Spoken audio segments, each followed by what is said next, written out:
Thank you so much for joining us today. If you haven't already, be sure to subscribe to our YouTube channel, follow us on social media for more Arbitration Life. And of course, if you haven't figured it out, you're joining us inside the BVI International Arbitration Center, where I happen to be the center manager, and I get to ensure that you have nothing short of perfection for all your industry-related events, trainings, and of course, arbitration hearings. Exactly. And I recently joined the team as the new registrar, and who would have thought that on top of managing our cases, I would also be part of this incredible show. So we are very happy today to one more time celebrate 4 International Women's Day that has already passed, incredible women in the industry. Oh, of course. And speaking of incredible women, today's guest has well over 15 years of experience in offshore commercial litigation. She's a partner in the litigation department at Conyers, Dill and Pearman. She's also the chair of Conyers Global Diversity and Inclusion Committee. She's also the chair of the BVI chapter of CARB. She's no stranger to the BVIIC because you might have recently seen her in our mock arbitration hearing. You would have also seen her at our most recent BVI arbitration conference. Please welcome Tameka Davis. Hi, Tameka. Hello. Hi. Hi. Hi, Good. Tameka. How are you? Welcome to our show, Arbitration Life. We're very happy to have you today. Thank you for having me. Yes, yes. Tameka, of course, it's such an honor to have you joining us. I just want to start by first saying you are amazing. You are truly amazing. And I thank you for being such an incredible example for women, especially young Black women who are just, trying to do their thing in the world. So I just need to know, where do you get your drive for career and all your sense of style, everything that makes you you?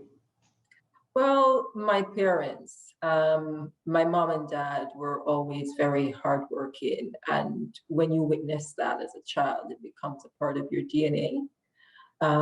So it's sort of left an impact on me. And growing up in Jamaica as well, we have a very specific way of navigating the world. It can be very competitive, especially in high school. But, your environment is who you are. So it ultimately comes down to just my parents, my family, and essentially where I'm from. Yes, yes. And may I ask you what difficulty or even failure you think taught you the most in your career? The way I look at that is actually slightly different. I don't think there is a pivotal difficulty or failure. I think in this career, in any industry, there will always be difficulties and there will always be failures. It never stops. I think the way you navigate that is to transcend it, or to work your way through it so it doesn't have that much of an impact in the way you navigate the world, so that you feel so changed by it. It doesn't define your career. It doesn't define how you see yourself, and it will never go away. What goes away is your attitude to it. So I wouldn't say there will be failures, and I'm sure there'll be more coming up ahead. But I wouldn't say it's something you overcome or you surmount. It's just a part of the hills and valleys of what we do in this industry. Yes. Yeah. So you mentioned already that you are originally from Jamaica. And I heard your accent. I was hearing your accent. You're beautiful. Born, bred, and proud. Yes. So, and I also saw that earlier in your career, you did a stint at the International Bar Association, and you also were at private practice in Jamaica. So if you could just briefly talk about that early period in your career, what it was like, starting out. Well, when you just start out the practice, most lawyers, you're still trying to find your feet and figure out what you're good at. And the International Bar Association was mainly I did a lot of public international work, human rights issues concerning refugee status, and that was all very interesting. And when I was in Jamaica, it was your bread and butter personal injury family disputes. In Anguilla, that's when I started a lot of the offshore commercial work. And I look back on those years, and those are years with wonder, because there is the uncertainty of what direction you go, and that uncertainty is a bit thrilling and exciting. So yeah, I think it's always useful. Some lawyers know from out the gate what they want to do, what their passion is. For me, it gave me an opportunity to drill down into not just what I was passionate about, but also what I was good at. Because if you're good at it, it's easier to do. So yeah, it's wonderful, filled with wonder, but the uncertainty was a bit scary. But Yeah. I am here, so obviously I navigated that era. Yes. Yes, and to follow up on that, as we mentioned, you're a partner in the litigation department of Conyers, Deal and Perman, and I wanted to ask you, what do you think is the key to be successful in your field? I think, this question, it gets asked a lot in various different sort of ways. And for me, the answer is there's no magic to it. It's pretty straightforward. It's hard work and perseverance. It's going that extra mile, having the resilience to push beyond difficult circumstances, even when you don't know sort of what the outcome will be. And a lot of that, the reason I am able to push beyond certain difficult circumstances and to keep going is because I am someone with deep faith. So there's always this sense in whatever circumstances I find myself in, and when the practice gets difficult, because it does, right? You have the challenges. But first of all, it's litigation, which is inherently contentious. Then I'm a woman, which is obvious, and I'm Black as well, which they call the double taxation when it comes to navigating spaces like this. So you do have to have a little bit of a steel interior. And for me, some of that, or most of that, is driven by faith, or just that little bit, a sense that everything will work out in the end. And there's a serendipity to everything you do. Once you approach life in a way where you're making the right decisions, you're keeping your moral compass firmly in your hand, and you do the best you can. You give 100%. That way, that is, in my view, the key to why I've gotten as far as I've gotten. I think it's the key to everything, right? Everything in life. That's why I say there's no sort of magic bullet. It really is just hard work and perseverance. Yeah, I think and very allies. much. It's important to have allies as well. Oh, Right. yes, absolutely. So although you head up litigation at your firm, you're also No, I don't head up. partner. Right, You're a okay, partner right. in the litigation department. Yes, thanks for the clarification. You're also very versed in arbitration. So I was curious to know if, in your opinion, when would be an instance that you would recommend arbitration to your client? Well, I'm more arbitration adjacent. And what I mean by, anybody in the BVI who's practicing, because we're still new as an arbitration jurisdiction, I don't think you find many people with experience in sort of having conduct of an arbitral matter. But that's a question, it's a very good one, and it's one that's asked often. For instance, if it's a highly confidential commercial matter and you want the anonymity of arbitration, because those judgments won't be published, the proceedings are private, that's a big positive in choosing arbitration. Another positive is the BVI Arbitration Center, as an example, shameless plug. They're a lot more efficient, and they've sort of fine-tuned the caseload administration process. Whereas the court, because it's, the court is underfunded, the staff overworked and overwhelmed, you'll find that you'll have less efficiency in the court process. So if my client wanted efficiency and predictability when it comes to timing, then arbitration would be preferable. And if anonymity was key, then arbitration would be preferable. Those are just two instances, but there are many others, for sure. Yes, and as you just said, arbitration is still growing in the Caribbean. So what advice would you give to young lawyers who would want to start a career in arbitration? That's a very good question, because it's such a nuanced approach to arbitration in a sort of up and coming jurisdiction like BVI. So inherently, because you can't see where it's going, there is a risk. My view is learn as much as you can, network and connect with thought leaders in the field. Surround yourself with peers who are similarly motivated so you can stay motivated. Be consistent in your efforts, but also be realistic in your career trajectory. You won't be an arbitrator in 2 years in the BVI because we don't have that much arbitration matters. What you can do is a lot of litigation work where, for instance, you need to assist an arbitration by way of sort of enforcement of awards or getting interim measures in the courts here. So you already get a feel for the arbitration process in the meantime, while you build up the experience, expertise, networking, and colleagues that you need so you can sort of catapult yourself into that position once it presents itself. Now, Tameka, as you might know, like most industries, arbitration and perhaps other legal fields are still rather male dominated. And you might also recall when rapper and business mogul Jay-Z made kind of a major noise in the world, if you will, when he was very critical about the lack of Black arbitrators. Now, you currently chair Conyers Global Diversity and Inclusion Committee.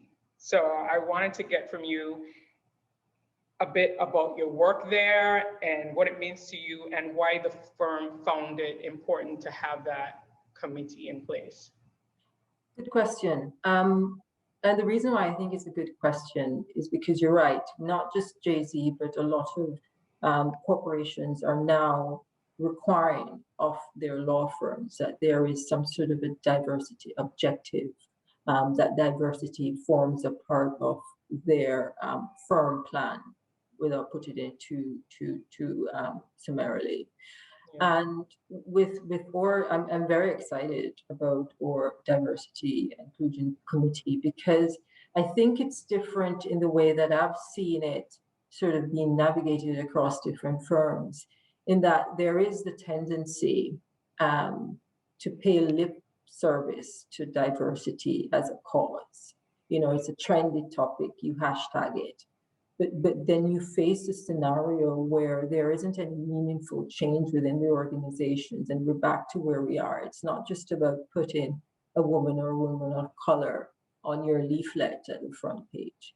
It's about making tangible changes which address microaggressions and unconscious bias in the workplace, which makes it uncomfortable for people of color and for women to work in those workplaces, and addressing it head on without, fear of saying, look, these are the difficulties we face.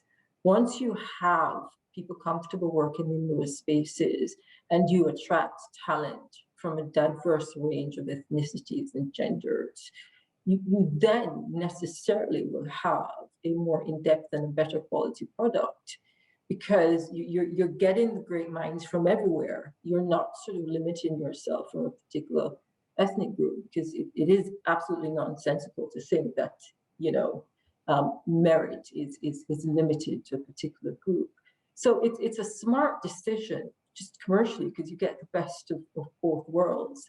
It's also the morally best decision to make, because once you put in place strategies or measures and accountability factors in a committee like this, you then create an environment where it's a lot more comfortable for people who are usually seen as on the fringes, so not your usual types in spaces like ours. So I'm excited about it. I think it's going to be, I'm excited to see what we do in the next upcoming year. And Tameka, as a litigator, we can imagine you have a lot of diverse cases and high-profile cases in a lot of different industries as well. Can you give us a brief example of a case that really challenged you? All my cases are challenging. I think they're all, because I mean, that's what we do, right? At Conyers, and with the sort of work we do, commercial litigation, it comes in as challenging.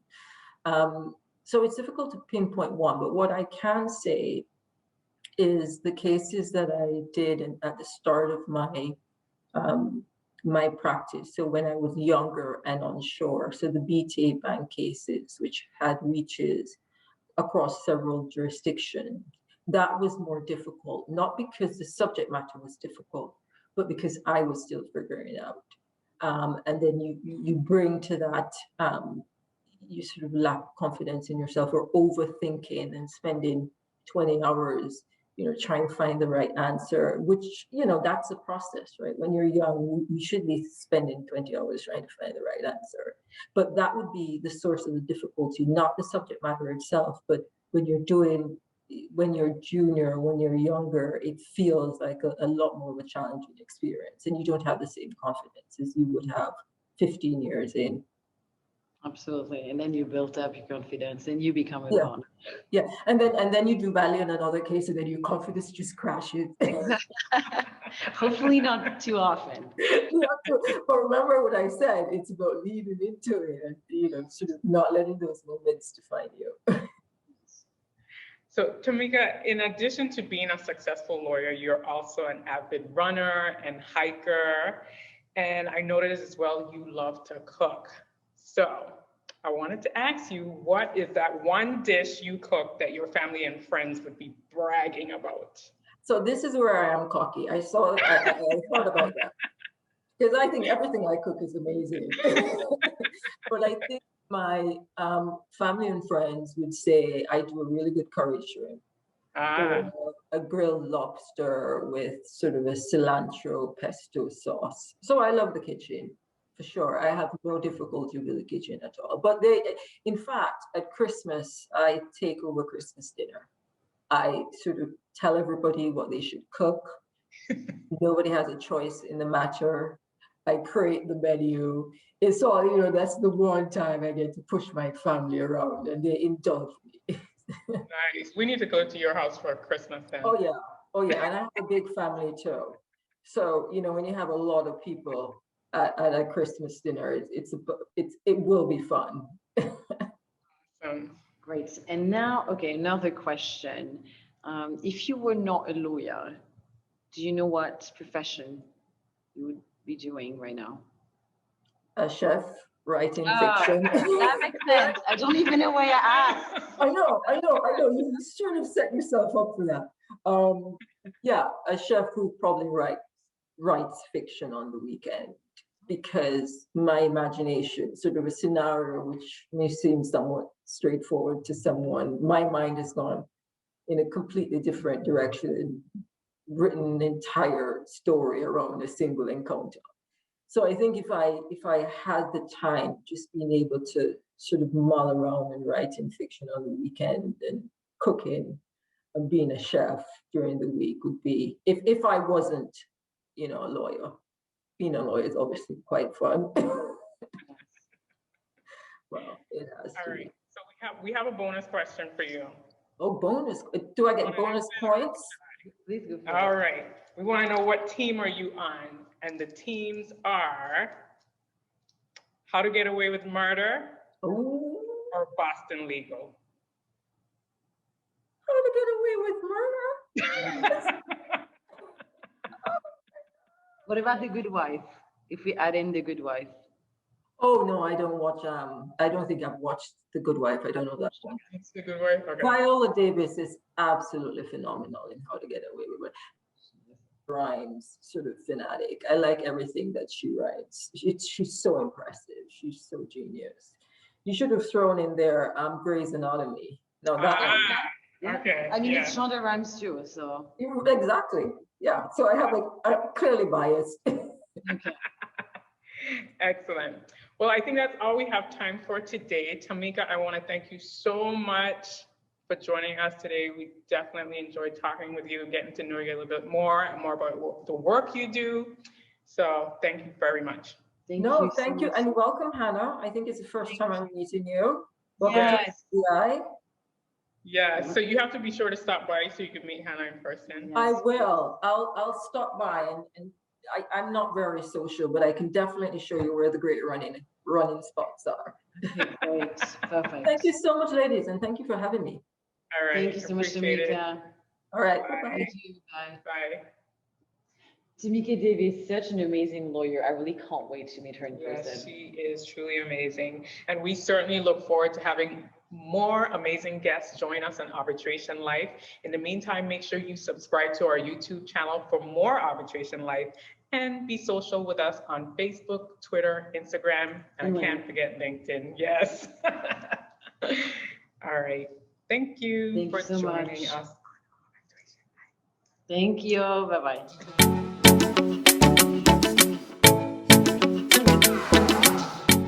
Arbitration Life is sponsored by the British Virgin Islands International Arbitration Centre, meeting the rapidly evolving dispute resolution needs of arbitration users worldwide. The BVI IAC is a neutral, impartial, efficient, and reliable dispute resolution institution and conference center located in the Caribbean, Latin America, and at the crossroads of the Americas. For more information, visit bviiac.org.